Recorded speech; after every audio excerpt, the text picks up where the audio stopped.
Comments, discussion before we break for lunch. We've got a few minutes. I know we want to start tactical marketing till after lunch.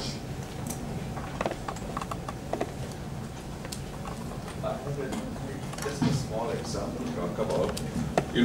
There is a product called microhydral as a technology. Microhydral power generation. Now, big players will never come there. Say, entire Northeast, they will never come there. They were asked, but they didn't go because they wanted to see in thousands and thousands. Now, the other way of looking at it, if we had 1,000 small entrepreneurs, then if each of them do 5, we have 5,000. And so, although we say that each incubator cannot solve the employment problem, but when you try and multiply in certain selective areas, I think it can be helpful. And that's what these NGOs and others are to some extent doing. But I think as a national economy in India, this is a thrust area. Oh yeah, and again, that's what I want. Yeah, there is a good, strong rationale for incubation. We've got other workshops that go about that. But microhydro is a good one. What you're saying is a niche market then. It's a good niche market for small players in the microhydro industry. But I wouldn't know, again, the small players, what happens when niche marketing? And again, most new entrepreneurs need to target a niche market. Because if you're heading head to head with established players and you're a new business, they've got so much power in the marketplace, they can kill you quite easily. So niche markets are great.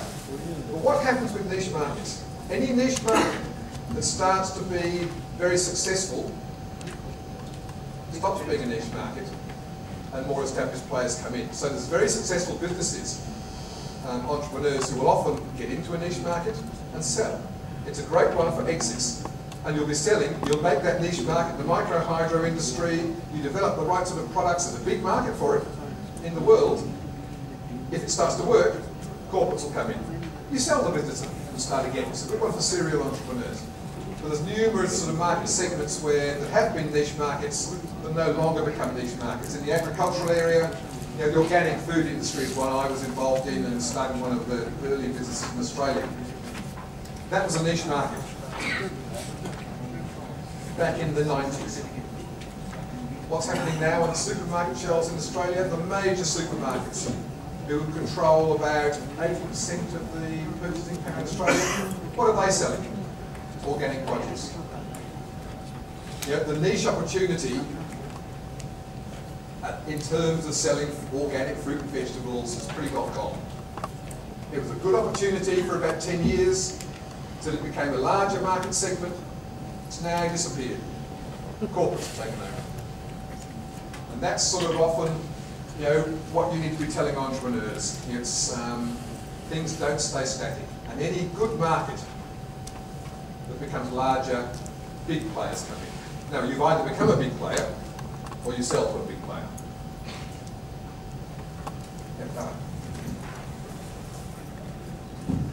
From the general industrial marketing experience, I would like to bring in a perspective. We call it as 3 R's. Return of the customer, retention of the customer, recommendation of the customer. Return of the customer with the incubation perspective, maybe they come back for a spin-off project or a new venture. And retention, you can retain them as your mentor or a coach for your new incubating breed. The third one, recommendation, that's most valuable when they say, hey, this is the place where you should try. That, in fact, cost of acquiring one client is becoming increasingly higher with marketing costs and promotional. So 3 R's would be a good strategy to look at. Yeah, I agree. I'll use that one. 3 R's is actually very good. And the return and retention, while I said before we're schizophrenic, we get rid of our best